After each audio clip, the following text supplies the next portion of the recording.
A massive 6-3 Supreme Court decision just shook Washington to its core, and over 600,000 lawful gun owners are about to feel the impact.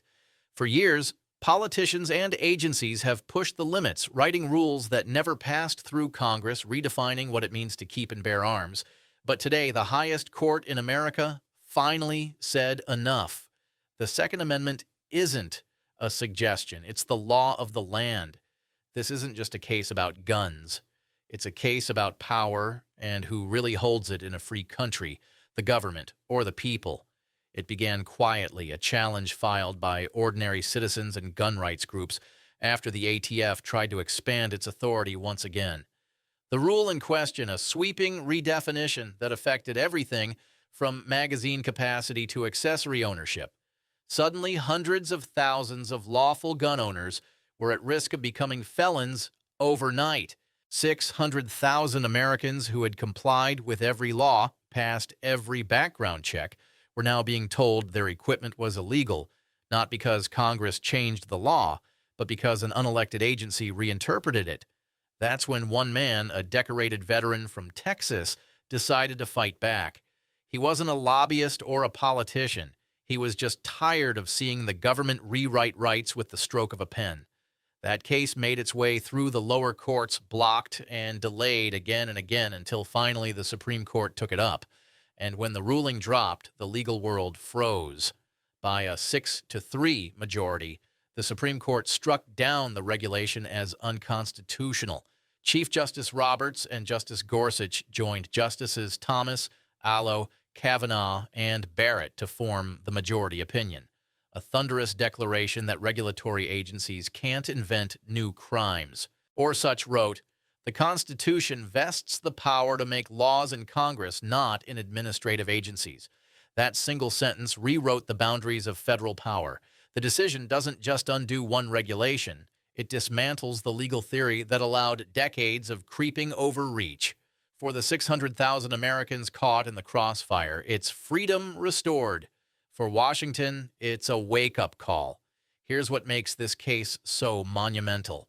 For years, the federal government relied on a concept called Chevron deference.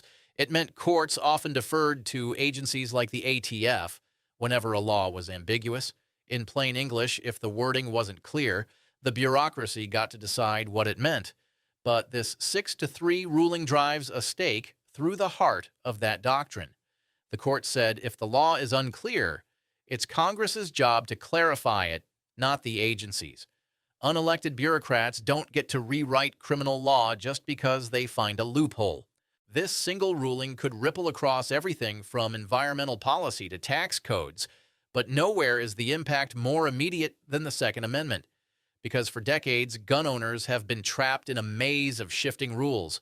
One administration says you're legal, the next says you're a felon. That era just ended. United States restoring power to the people.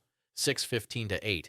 This ruling isn't just about the Second Amendment. It's about who writes the rules in America. When the founders wrote the Constitution, they didn't imagine a government run by agencies and sub-D departments. They created 3 co-equal branches with clear lines of power. But over time, those lines blurred. The legislative branch stopped legislating, the executive branch started regulating, and the judiciary too often just nodded along. Now, with this 6-3 decision, the Supreme Court has redrawn the line. Justice Thomas wrote in his concurring opinion, "The right to bear arms cannot depend on the whims of regulatory interpretation." That sentence will be quoted for generations because it doesn't just reaffirm a right, it reclaims a principle that the government answers to the people, not the other way around. Almost immediately, panic spread through the Capitol. Gun control activists warned that millions of weapons could now be unregulated. But what they really meant was Washington just lost control. Lawmakers who had grown comfortable outsourcing their agendas to agencies are now realizing they'll have to do their jobs. One senator told reporters this ruling was a dangerous setback. But constitutional scholars across the spectrum, even some on the left, called it a necessary correction to years of executive overreach. For gun owners, it's more than a correction. It's vindication. Because the people who have spent years being demonized as extremists were right about one thing all along. You can't regulate freedom out of existence. Those 600,000 Americans who stood up to the system, they just made history. Most are ordinary people, veterans, hunters, small-town business owners, single mothers who simply wanted to protect their homes. They weren't fighting for attention. They were fighting for clarity, the right to live under laws that don't change every election cycle. One plaintiff said it best after the decision dropped. All we ever asked for was the same thing our grandparents had. Rights that don't expire when the government gets nervous. That quote captures the soul of this moment. Because this case wasn't about privilege, it was about promise. The promise that the Bill of Rights isn't negotiable, even when it's inconvenient. Legal experts are calling this ruling the biggest shift in administrative power in 40 years, and they're right.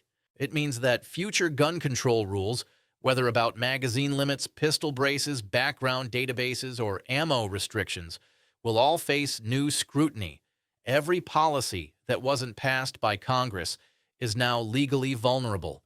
States that rushed to adopt federal guidelines could soon face lawsuits, and if those challenges succeed, we could see an entire wave of unconstitutional regulations wiped off the books.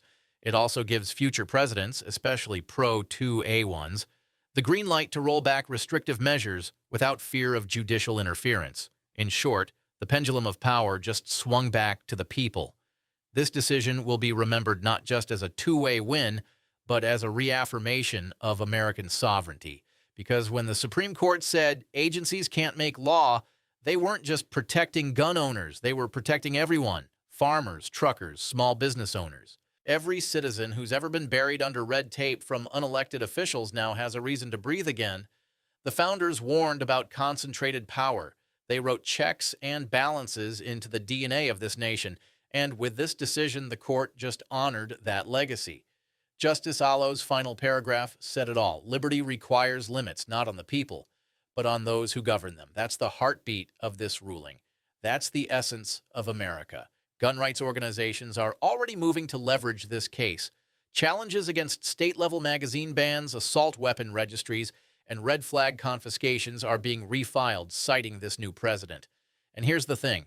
The logic applies perfectly. If a federal agency can't invent gun laws, then state bureaucracies shouldn't be able to either.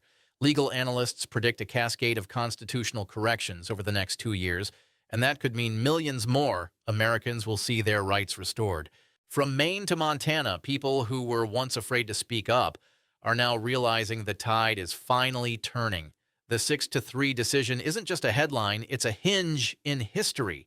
It reminds us that this country was built on courage, not compliance. That freedom doesn't survive by permission, it survives by protection. The Supreme Court didn't grant a right today, it simply reaffirmed one that's always existed. And for those 600,000 Americans who refuse to back down, this victory belongs to them. To every citizen who still believes that the Constitution is worth defending, this is how liberty wins. Not in the halls of Congress, but in the hearts of citizens who refuse to be silenced.